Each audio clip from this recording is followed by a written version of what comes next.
नमस्कार, मैं हूं अद्वितीय त्रिपाठी और आप सबका स्वागत है हमारे YouTube चैनल अद्वितीय मैथ्स क्लासेस में।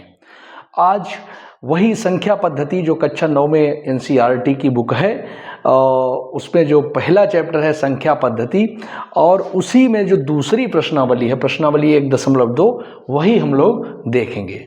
उसमें ज़्यादा सवाल नहीं है, सवाल सत्य असत्य के रूप में है, या और जो भी सवाल हैं वो आपके सामने लिखे हुए हैं। उसमें 3 प्रश्न हैं, 1, 2, 3। पहले के 3 खंड हैं, दूसरा अलग है और तीसरा अलग है। तो सबसे पहला यहाँ पर देखते हैं। सबसे पहला प्रश्न है कि नीचे दिए गए कथन सत्य हैं या असत्य हैं, कारण के साथ अपने उत्तर दीजिए। तो यहाँ पे कारण भी बताना है, साथ में उसका ये उत्तर देना है कि यह कथन सत्य है भी या फिर असत्य है। तो देखते हैं कि पहला कथन क्या है कि प्रत्येक अपरिमेय संख्या एक वास्तविक संख्या होती है। ये कथन कहा गया है, प्रत्येक अपरिमेय संख्या एक वास्तविक संख्या होती है। तो देखिए क्या है, प्रत्येक अपरिमेय संख्या, हम जानते हैं अपरिमेय संख्या क्या होती है? वास्तविक संख्या होती है। कैसे होती है? वास्तविक संख्या जो होती है, वास्तविक संख्या वो उसके 2 पार्ट होते हैं। नंबर 1 परिमेय संख्या और नंबर 2 क्या होता है? अपरिमेय संख्या। परिमेय संख्याएं जितनी भी होगी वो सब वास्तविक संख्याएं होंगी, और अपरिमेय संख्याएं भी जो भी होंगी वो सब क्या होंगी? वास्तविक संख्याएं होंगी। तो इनका कथन क्या है कि प्रत्येक अपरिमेय संख्या एक वास्तविक संख्या होती है। हाँ, ये प्रत्येक अपरिमेय संख्या एक वास्तविक संख्या होगी, ये निश्चित रूप से होगी। लेकिन अगर ये कहा जाता है इसका उल्टा कि प्रत्येक वास्तविक संख्या एक अपरिमेय संख्या होगी, वो नहीं हो सकता था, क्योंकि वास्तविक संख्याओं में परिमेय संख्या और अपरिमेय संख्या दोनों सम्मिलित होती हैं। ये आप लोग यहाँ पे जान गए होंगे। और इसका जो इन्होंने कहा है कि अपना कारण के साथ अपना उत्तर दीजिए, तो कारण यही होता है कि हम जानते हैं कि वास्तविक संख्याएं परिमेय संख्या और अपरिमेय संख्या दोनों होती हैं, इसलिए प्रत्येक अपरिमेय संख्या एक वास्तविक संख्या होती है। प्रत्येक अपरिमेय संख्या एक वास्तविक संख्या होती है, और जो कि इस तरह से भी कारण दे सकते हैं, जो कि वो संख्या रेखा पर स्थित होती है। और संख्या रेखा क्या होती है? वास्तविक संख्या रेखा की जो संख्या रेखा बनाते हैं उस पर कहीं न कहीं अपरिमेय संख्या और परिमेय संख्याएं दोनों कहीं न कहीं स्थित होती है। तो हम कह सकते हैं कि प्रत्येक अपरिमेय संख्या वास्तविक संख्या होती है, जो कि वास्तविक संख्याओं की रेखा पर कहीं न कहीं स्थित होती है। ये हो जाएगा उसका उत्तर पहला, प्रत्येक अपरिमेय संख्या एक वास्तविक संख्या होती है। नंबर 2 क्या है? संख्या रेखा का प्रत्येक बिंदु √m के रूप का होता है, जहां m एक प्राकृत संख्या है। इसको भी आगे हम देख लेते हैं। देखिए क्या लिखा है कि प्रत्येक अपरिमेय संख्या एक वास्तविक संख्या होती है, वो तो हो गया। नंबर 2 है संख्या रेखा का प्रत्येक बिंदु √m के रूप का होता है। तो ये होता है कि नहीं, यहाँ पे अब देख लेते हैं कि प्रत्येक बिंदु जो है, प्रत्येक बिंदु वास्तविक संख्याओं का, ये एक हमने संख्या रेखा खींच दी। यहाँ पर कोई भी बिंदु लें और वो √m के रूप का हो, √m, जहां m बराबर प्राकृत संख्या उन्होंने कहा है। m बराबर क्या कहा? प्राकृत संख्या, मतलब m बराबर हम 1, 2, 3, 4 इन्हीं में से कोई संख्या रख सकते हैं। तो कोई बिंदु, जैसे मान लीजिए यहाँ पर एक बिंदु लिया और ये बिंदु √1 हो गया, तो उसका अगला बिंदु जो है, अगला बिंदु क्या, उसके पास में ही कोई जो बिंदु होगा √2 होगा। अब ये मानिए कि √1 का वर्गमूल तो 1 ही निकल के आएगा, √2 का वर्गमूल 1.414, इस प्रकार से चलता रहेगा। क्या इनके बीच में कोई संख्या हो सकती है? बिल्कुल हो सकती है। इनके बीच में एक संख्या हो सकती है 1.23, तमाम संख्याएं उनके बीच में भी हो सकती हैं। तो हम ये कह सकते हैं कि जैसे मान लीजिए एक 2 है, दूसरी संख्या 3 है और अंडर रूट में है √2, √3, तो इन बिंदु, ये थोड़ा ही होगा कि प्रत्येक बिंदु जो है, इसके बाद अगला बिंदु यही आएगा, अगला बिंदु इसमें इसके बीच में भी तमाम बिंदु होंगे, तो ये कथन असत्य हो जाएगा कि संख्या रेखा का प्रत्येक बिंदु अंडर यम के रूप का होता है, जहां यम एक प्राकृत संख्या। ये कथन असत्य है और इसका कारण यह है कि √2 या √3 या हम कह सकते हैं कि किन्हीं दो प्राकृत संख्याओं के वर्गमूलों के मध्य अनेक ऐसे बिंदु होंगे, अनेक बिंदु होंगे जो कि संख्या रेखा पर स्थित होंगे, अनेक बिंदु संख्या रेखा पर स्थित होंगे, हम ये कह सकते हैं। तो इस प्रकार से ये कारण हो गया। नंबर 2 क्या है? नंबर 3, प्रत्येक वास्तविक संख्या एक अपरिमेय संख्या होती है। प्रत्येक वास्तविक संख्या एक अपरिमेय संख्या होती है, ये ठीक है। प्रत्येक, अभी जो पहले का ये उल्टा पूछा गया, प्रत्येक वास्तविक संख्या एक अपरिमेय संख्या होती है, प्रत्येक वास्तविक संख्या अपरिमेय संख्या नहीं होती है, क्योंकि प्रत्येक वास्तविक संख्या अपरिमेय हो जाएगी तो फिर परिमेय कहाँ जाएगी? तो वास्तविक संख्याएं होती हैं परिमेय और अपरिमेय।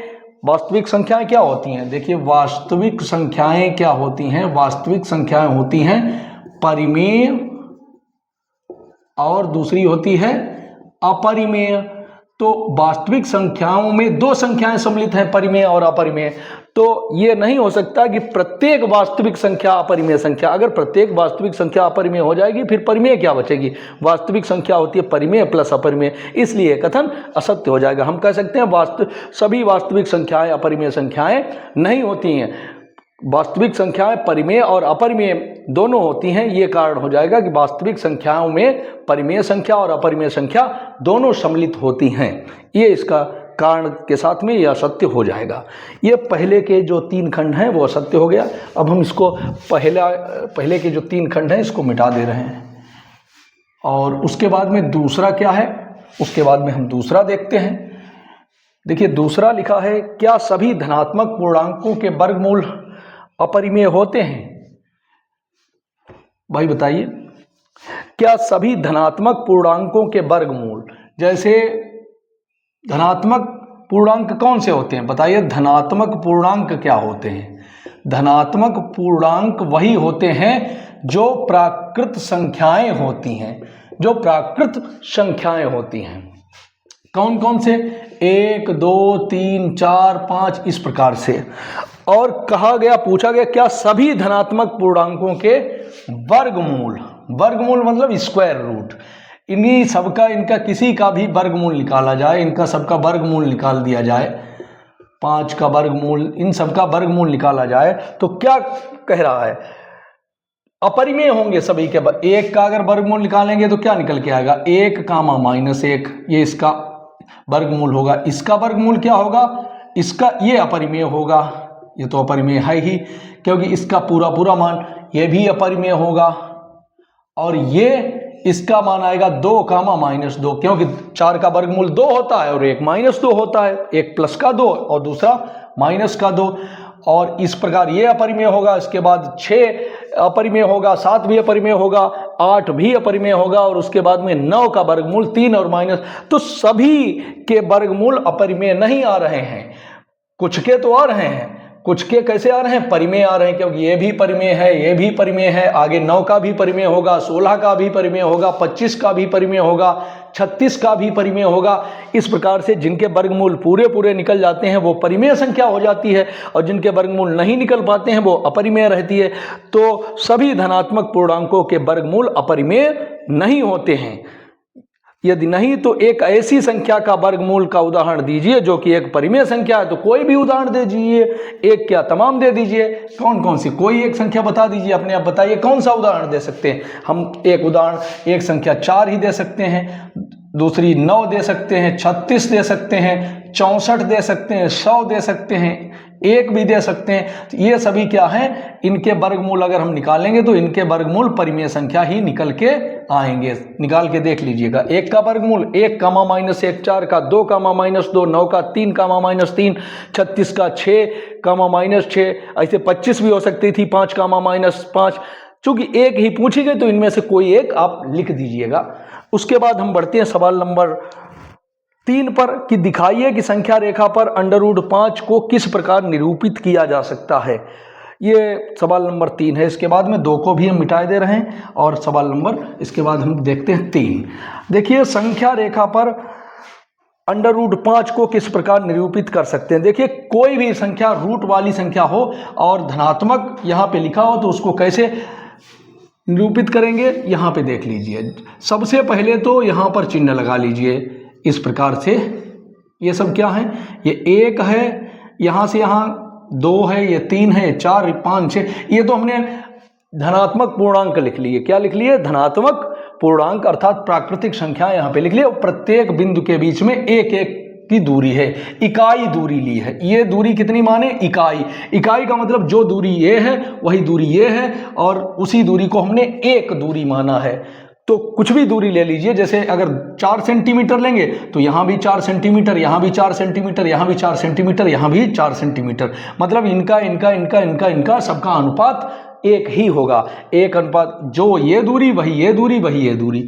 अब करते क्या है, यहाँ से यहाँ तक 1 है, यहाँ से यहाँ भी 1 है, यहाँ से यहाँ भी 1 है, सब 1-1 है, इकाई दूरी है।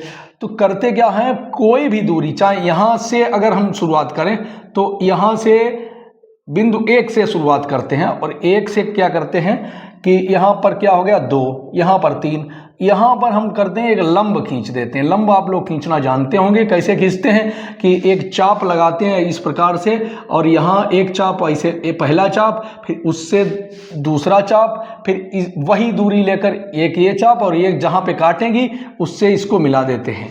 अगर ये ना समझ में आए अगले वीडियो में हम इसको विस्तृत में जब ज्यामिति पढ़ाएंगे तो बता देंगे। तो ये लंब खींच दिया जाता है और लंब खींचते ही यहाँ पर इकाई दूरी, जो ये दूरी थी उसी दूरी का एक चाप ये लगा लीजिए, तो ये हो गई 1 और ये भी 1, इनको मिला दीजिए। पाइथागोरस प्रमेय आप लोगों ने पढ़ी होगी और नहीं पढ़ी है तो आगे पढ़ाएंगे। उसमें होता क्या है कि किसी भी समकोण त्रिभुज, ये त्रिभुज कैसा बना, समकोण त्रिभुज, समकोण त्रिभुज में आधार का वर्ग और लंब का वर्ग इस कर्ण के वर्ग के बराबर होता है। कर्ण क्या कहते हैं, 90 अंश के सामने वाली भुजा जो होती है वो कर्ण कहलाती है। क्या कहलाती है, कर्ण। जो तिरछी होती है 90 डिग्री के सामने वाली जो भुजा कर्ण कहलाती है। तो ये भी 1 है, ये भी 1 है, ये कितना निकल के आएगा, √2 निकल के आएगा, ये √2 निकल के आएगा। फिर से यहाँ से लंब डाल लीजिए उसी प्रकार से इकाई दूरी का, तो ये √2 है, ये 1 है, तो ये वाला कितना निकल के आ जाएगा, देखिए √2 का वर्ग और 1 का वर्ग।